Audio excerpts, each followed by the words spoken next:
Hey everyone, in this video I'm showing you my editing process for a landscape astrophotography shot of the Milky Way.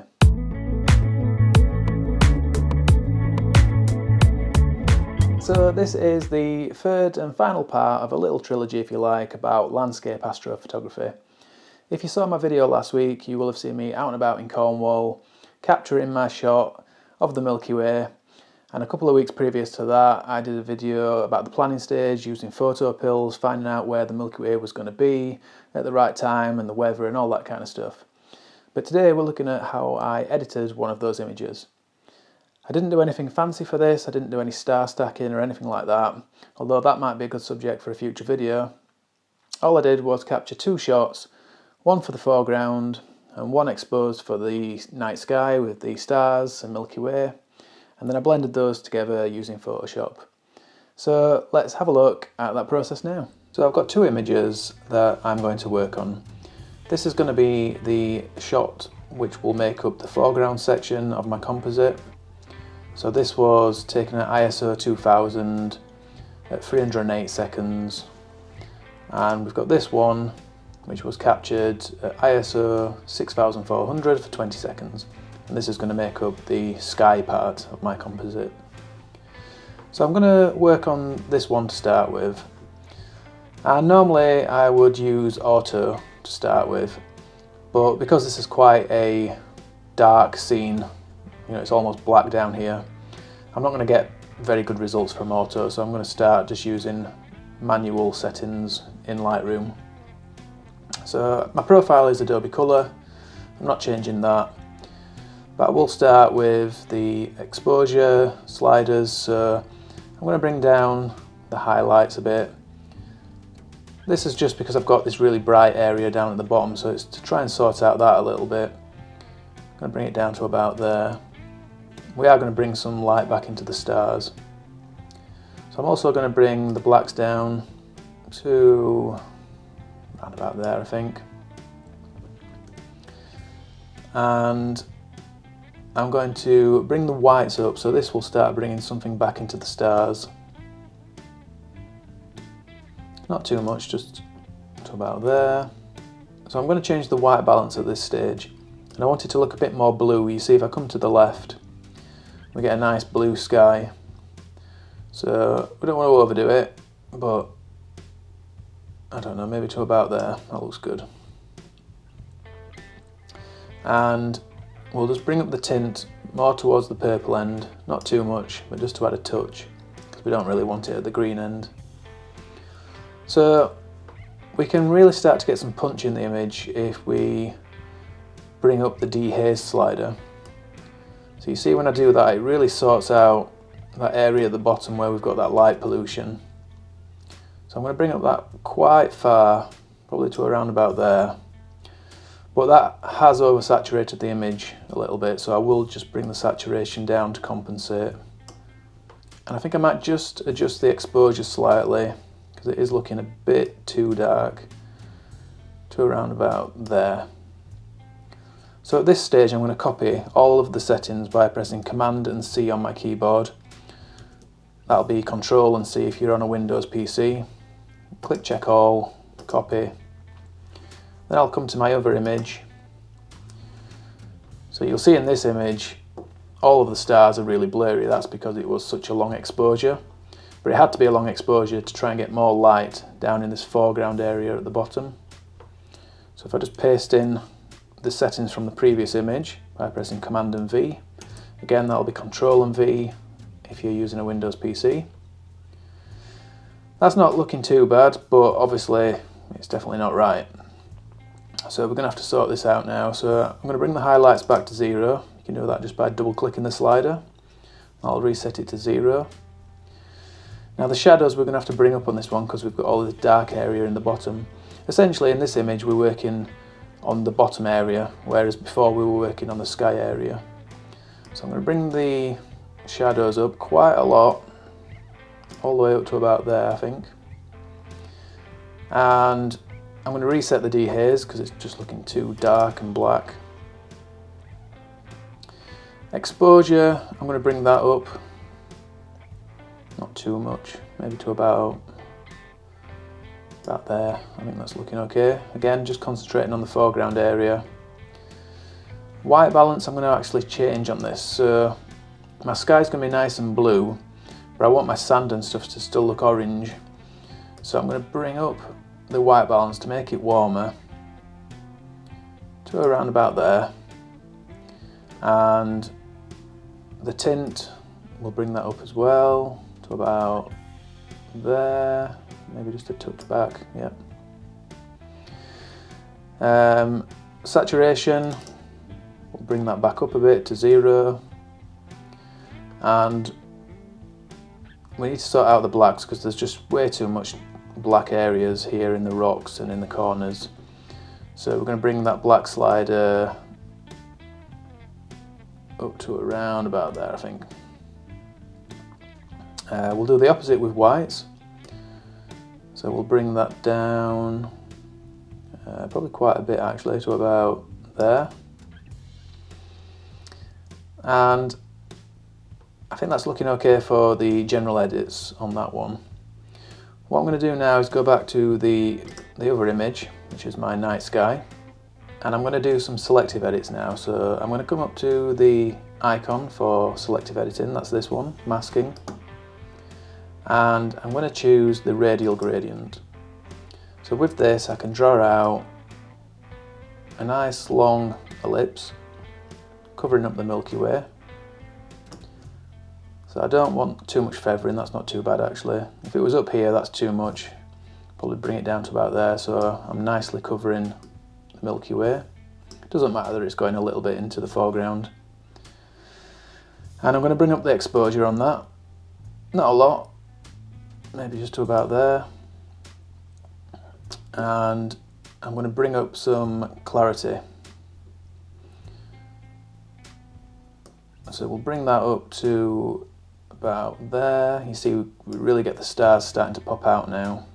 So I'm going to bring the blacks down just to add a bit of definition into the Milky Way in between the lighter areas, and then I'll bring the whites up again to just add some more punch to the stars. And I'm going to bring the exposure up a little bit more, I think. Quite a bit more actually. So about there. Okay, I'm just going to close that. I'm actually going to add some overall clarity and texture with the global settings. So I'll bring clarity up to about there, texture to about 10. So you can really see that the Milky Way is starting to pop out now and look good. Now I just think that the top of the image is a little bit dark and we're losing some of the Milky Way up there, so I'm going to add another selective mask. So I'm going to use linear gradient this time. I'm just going to drag that down from the top to about there, and I'm going to bring the exposure up now to about there. Okay, so now we see lots of nice detail at the top of the Milky Way there. Let's close that. Now I'm going to go back to the other image, and again I'm going to use a selective mask. With this one I'm going to use select subject, so I just need to click that button there, and I thought it would select that. That was the most obvious area to select. You see it's highlighted this rock, or these two rocks in red, but I also want all of the sand and the bottom part of the image, so I'm going to come up to the selective mask area up here, and underneath mask 1 I'm going to click add, and I can actually add a linear gradient to this. If I just bring that up there, that's combining my selected area of the rocks with the foreground sand. And now what I'm going to do is just bring up some clarity in that area. See, we've got much more definition now down there, and I think that's okay for that. Don't need to do much more.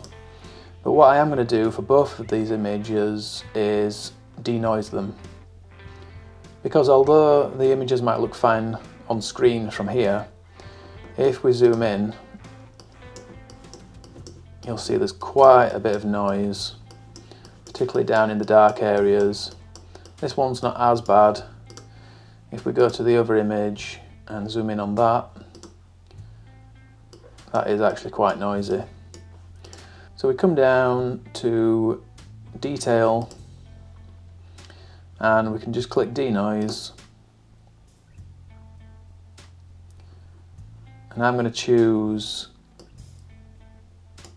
around about 35.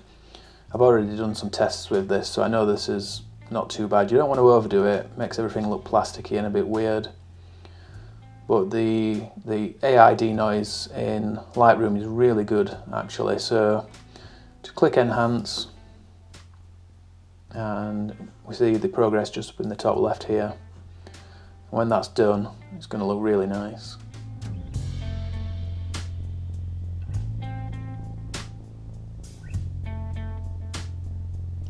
Okay, so that's done its thing now. If we have a little zoom in now, bearing in mind that this is at 400%, but that is much smoother. If we come to 100, it's looking really nice. And we've still got plenty of detail. So I've also done the same to the other image. So that leaves us with an additional image for each one because it creates a new file, it puts an NR at the end of it. And we just select the two files that we want, the two that have been denoised. And what I'm going to do now is bring them into Photoshop to blend them together. So we come to edit, in. You can't quite see this, it's just off the screen, but there's an option at the bottom that says open as layers in Photoshop. So I'll click that, and that'll bring both of the images into Photoshop, and they'll be down here in the bottom right in the layers palettes as separate layers. So the first thing I need to do is just highlight both layers, so shift on the keyboard and click. We've got both layers highlighted now.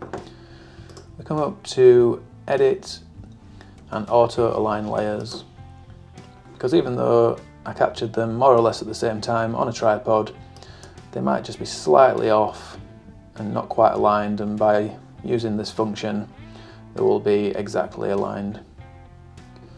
Okay, so I'll just turn that on and off. We can see that they are really nicely aligned now. And what I want to do is make a selection of the foreground area, so not including the sky. So what I'm going to do for that is come up here to the Magic Wand tool, just click and hold with my button and come over to Object Selection tool. So this will highlight areas automatically that it believes or thinks that you want to highlight. So it's a little bit of AI, I guess. So I just need to click on the right layer, so click on here, and you see there it's highlighted the rock in pink, or here we've got the sand and the ground in the foreground area. So if I click once on the rock, we've got that selected. We can highlight the rest of the beach. I press shift and click again to add that to the selection. And now we've got mostly all of that selected.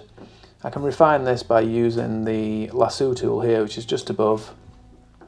Again, shift on my keyboard, and I can just add to that selection like that and like that. So now everything is nicely selected. So I'm going to come up to select a mask up here at the top, click that, and you'll see with view selected I've got it on layers. That means that we can see the layer behind, and we can tweak this, because right now you'll see it's not quite right. We've got an area around the edge here which is a little bit white. We need to fix that. So we can play around with these different sliders such as radius. We've got shift edge, we can bring that in. So that's actually reducing the edge. You see we've got rid of some of that white now. We can use contrast, that can help. But the problem is, because we've got the layer behind with the really dark rock, the silhouette if you like, that's actually showing behind the rock on the new layer in front of it. So we've got this dark edge. So the way I'm getting around that is, if I just click OK, I'm going to use that selection. I'm actually going to blend the dark layer of the silhouette with the brighter layer on top of it. So we've got the area selected now and refined. On my keyboard I just press Command and J. Again, that's Control and J if you're on a Windows PC. You see I've got 3 layers down in the bottom right now. If I just hide the middle one, that means we've got the top one, which is that, and the background layer, which is that. And what I'm going to do now is use a layer mask on layer 1 by coming down to Layer Mask, Reveal All. And that means I can use a brush now here from the palette on the left. And I've got this set to quite a low opacity. I'm going to put it on about 15. And I'm just going to paint that over the edges. You see it's starting to darken the edges of the rock because it's hiding, everywhere I paint, it's hiding that layer and it's revealing the one behind, which is dark.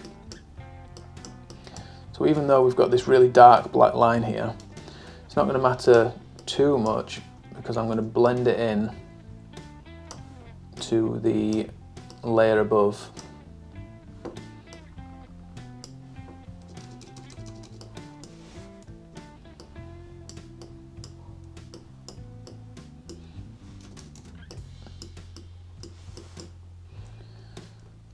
And I don't mind this too much because it was obviously night.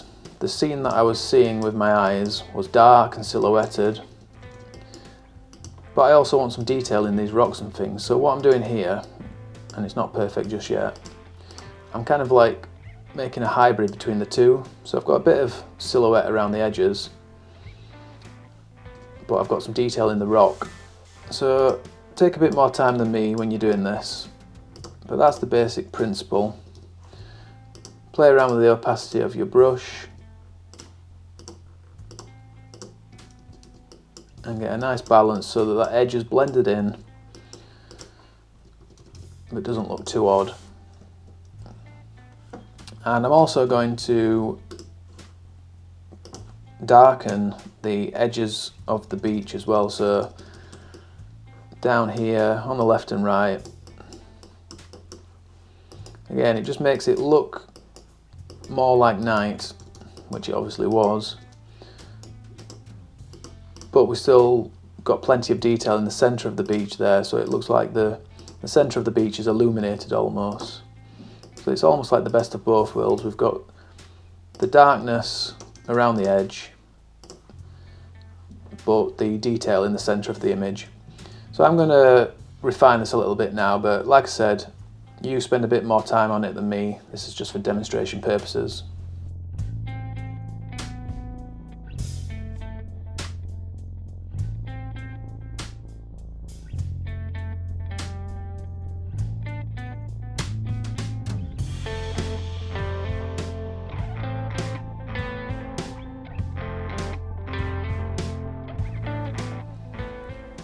Okay, so I'm more or less happy with that now.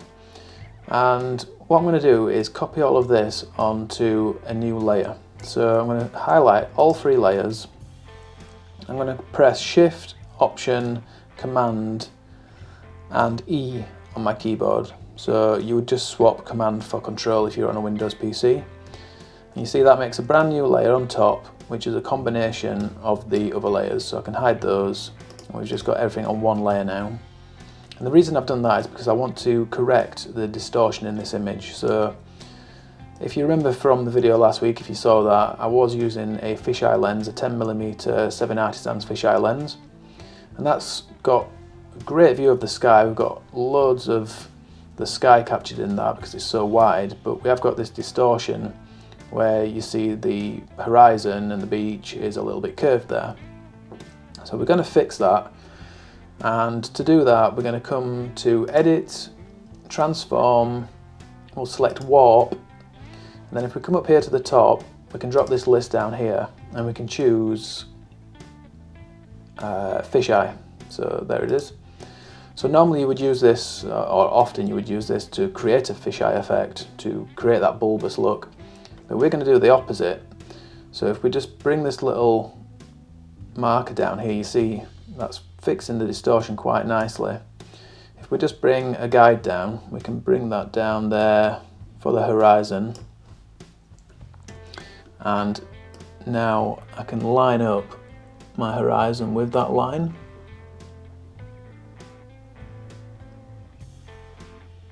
So I think that's not too bad. Just hide the guide and click the tick up at the top.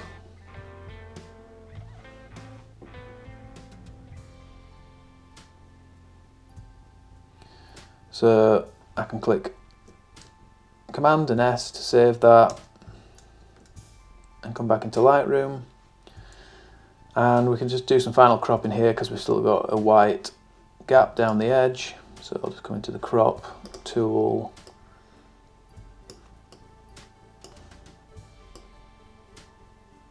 might even just bring that in a little bit, just focus a bit more on the Milky Way and the rock.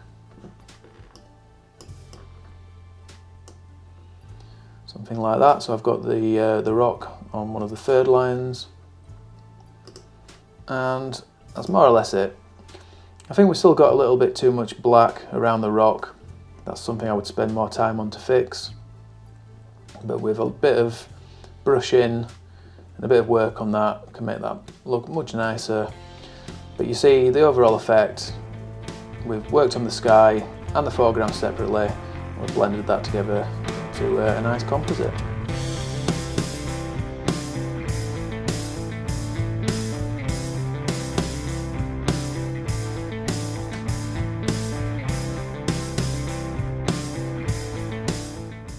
So I did just do a tad more editing on that image in the end, particularly just around the top of that pointy rock, so that I didn't have that black line around the edge. It was more of a gradual fade into the silhouette. I think that looks much better. So I hope you liked it, or you found it useful. If you have, just please give me a thumbs up down below. That really helps out with the algorithm and all that kind of stuff. And if you watch regularly, I really do appreciate it. Massive thanks to you. You really do help to keep this channel going and keep me inspired and motivated to keep going with it all. But if you're new to the channel and you're not yet subscribed and you'd like to do so, you can just click down there on the big red button, or over here on this little picture of me, and that way you'll stay up to date with everything I'm doing each and every week. There's usually a video every Sunday morning at 10 AM UK time. So I hope you can join me next week for the next one. But until then, thanks a lot everyone, and bye for now.